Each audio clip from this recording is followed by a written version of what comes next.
Hello everyone, Healthy Life Central, and today we are going to be giving you some tips and methods so you can start enjoying running. These are tips our team has researched for you guys so you can enjoy your running much more. Here is how I ran my first mile. Like, subscribe and comment for more content. Seeing athletes crush a road race or just spotting runners glide through your local park might be enough to motivate you to head out on the road yourself. Or if you're just looking for a way to be more active or lose weight, then you'll find running is a solid option for moving more. But no matter why you want to start running, it's time to lace up and enjoy every step. 1. Just get started as a beginner. You can spend all week, per month, per year thinking about it and browsing the web for tips and plans, or you can just get out there regularly. The biggest thing when you first start out is establishing the habit, getting used to being on your feet, says Matthew Meyer, a certified trainer and running coach at Mile High Run Club in New York and Streets 101.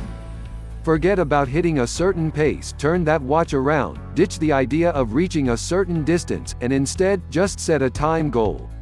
Meyer says a good beginner running target is to get outside or on a treadmill for 20 minutes, 3 days a week.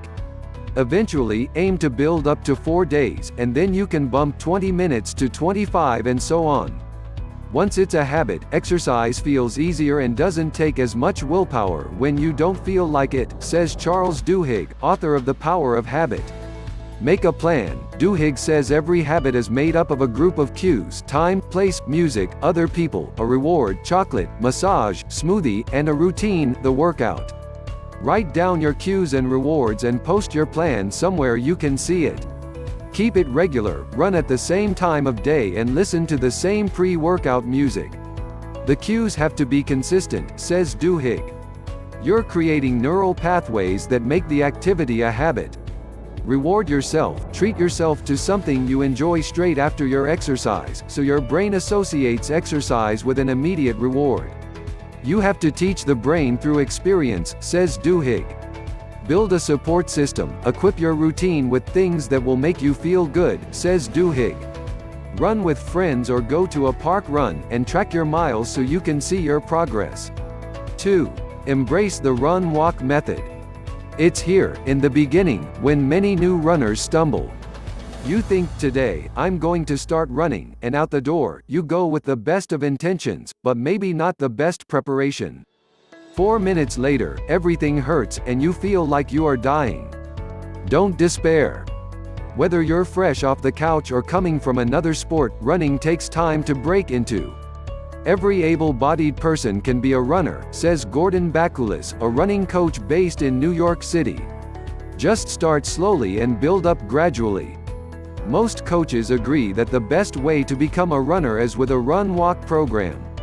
With that 20-minute target in mind, focus on a few minutes of running, followed by a period of walking. Meyer suggests aiming to run for 3 minutes and walking for 1 minute. Continue to alternate until you reach the time goal, always ending with a walking segment to cool down. If you're not comfortable with just a 1-minute walk between rounds, Christine Hinton, a Road Runners Club of America certified coach in Annapolis, Maryland, says it's okay to start with 4 minutes of walking and just 2 minutes of running as an alternative, or try this 10-week walk-run plan below. 10-week run-walk plan. Start and finish each workout with 5 minutes of walking. Then, alternate the following run-walk ratios for 30 minutes. Week 1 to 2 minutes running, 4 minutes walking. Week 2 to 3 minutes running, 3 minutes walking. Week 3 to 4 minutes running, 2 minutes walking. Week 4 to 5 minutes running, 3 minutes walking. Week 5 to 7 minutes running, 3 minutes walking. Week 6 to 8 minutes running, 2 minutes walking. Week 7 to 9 minutes running, 1 minute walking. Week 8 13 minutes running, 2 minutes walking. Week 9 14 minutes running, 1 minute walking. Week 10, run for 30 minutes. Plan in the description below. No matter how long you're going for, think about reaching a 6 to 7 out of 10 in terms of your exertion level during those run periods, then dial it down to 2 or 3 during the walk. That means you should still be able to have a conversation during those 3-minute run periods, Meyer says. 3. Consider proper technique. Treat yourself like a runner from day one. That means taking time to properly warm up and cool down. A good warm-up makes it much easier to get going and keep going, says Andrew Castor, former coach of the official New York City Marathon online training program. It's much more than just boosting blood flow to your muscles. Your neuromuscular system, which involves your brain telling your muscles how to contract, gets up to speed. Your body starts churning out fat-burning enzymes, which help your aerobic system work more efficiently. Synovial fluid warms up, which helps lubricate your joints. Too many beginners skip this step without realizing how much easier it makes the whole workout feel, Castor says. Cooling down, while less critical, allows your body to gradually adjust from running back to a resting state. Just a few minutes of walking is all you need to let your heart rate return to normal and for your body to clear out any metabolic waste you created during your efforts, Castor adds. Even, and especially, in the early stages of running, you also want to think about form. Meyer has a few simple questions he tells his clients to ask themselves on the road. Am I leaning forward through the chest? Are my arms swinging? Is my core engaged? Are my knees driving? Are my heels nice and high? Really focus on picking up your heels behind you, especially if you're feeling tired and your legs are feeling heavy, to take your mind off the run for a little, he says. 4. Explore new places. An easy way to keep your motivation up on the run? Finding a new area to discover, Meyer says. I remember when I first started running, I would seek out interesting parks or places I hadn't been before, he says. You want to get moving, but you also want to be in a beautiful place to get to know and spend time exploring. It even helps to explore different running surfaces. Runners often have strong opinions about where to run, but the best solution for you as a new runner may be to simply mix it up, says Shelley Florence Glover, an exercise physiologist in New York and coach for RunningCoach.com. The options include new roads, park paths, urban greenways, dirt trails, your local track, that huge neighborhood hill, the gym treadmill, and more. Soft is not necessarily better, she says. Both treadmills and dirt may seem softer and therefore safer, but they have their issues. A treadmill belt has a slight shimmy when the belt impacts the bed that can contribute to shin issues. Dirt and trails can be uneven and have holes and ruts. Keep it varied, maybe sidewalk one day, paved road the next, and a trail on the weekends. 5. Progress slowly. When you feel comfortable running 20 to 30 minutes at an easy pace, when your exertion level drops below 6, and you feel confident in taking it up a notch, then it's time to increase the challenge. Your next step is to either extend your total workout time or the number of runs each week. But choose just one option at a time, Meyer says. For instance, you could aim to go for 30 minutes instead of 20. Or run 4 times a week instead of 3. A very important rule of thumb: increase your total weekly time or distance by no more than 10% from week to week. For example, if this week you ran 90 minutes total, you'll run 99 next week. Or if you ran 10 miles total this week, you'll run 11 total next week. It's easy to overdo it on the days you feel good, or when you're running with a faster friend. But doing too much too soon is a classic rookie mistake that can lead to injury and burnout. When you're first starting out, your goal should just be to have fun and a few times per week, says Glover. Once you're running consistently, you can add days until you're running 5 days a week or more. 6. Don't get discouraged. A few things to think about when you start to feel like you just want to stop. For starters, really focus on why you decided to start running.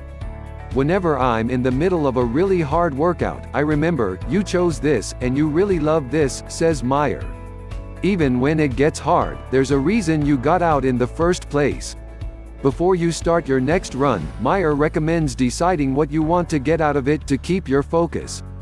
Do you want to get outside and enjoy it? Do you want to end smiling and feeling good? Do you want to get mentally or physically stronger? Do you just want to sweat a little?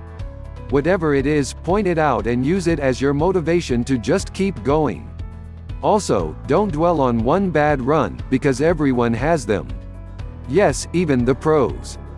Running is more of a collection of work, day by day. You work for it, and it's at the end that you see everything. So just focus on showing up a little bit every day. Some days you'll feel amazing, some days you'll feel terrible, Meyer says. Success is not determined by one day, but by all of them put together. In the end, running should be fun, and even veteran runners use outside assistance to keep the fun factor high. Here are some tools you should have to start your journey. A training log. A simple journal offers insight into how far you've come, what's working, what's not, and keeps you on track to meet your goals. Some items to consider: recording, type of run, duration, miles, special workout, effort level, food and drink consumed before, during, and after, weather, and how you felt. Running partners. The American College of Sports Medicine recommends having an exercise partner because it improves the odds that you'll stick with working out. Here's why: your run flies by when you're talking with a friend, and knowing a partner is waiting for you is great motivation to leave the comfort of your chair. Music. If you've ever taken a studio fitness class, then you know the powerful effect music can have on performance. Certain types of music can help lower the perception of fatigue and enhance feelings of vigor and excitement, says sports and exercise psychologist Kostas Karageorgi, PhD, a psychologist at West London's Brunel University. Just be sure to keep the volume low or opt for open-air earphones so you're aware of your surroundings. Gear. The beauty of running is in its simplicity.